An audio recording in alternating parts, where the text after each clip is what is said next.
So what stands out about our practice? Well, we've got such brilliant clinicians in South Africa, but I can tell you what I think is valuable to me for patients. And what is valuable to me is to be open and honest, trying to save as much tooth structure as I can.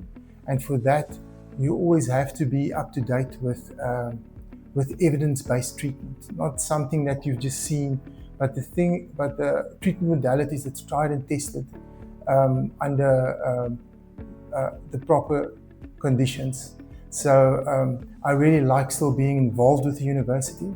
It gives me access to so many articles. I teach students, but I also have the opportunity to just better myself. And if there is a complicated case, there's always a case that you haven't really seen or deviates from what is usual.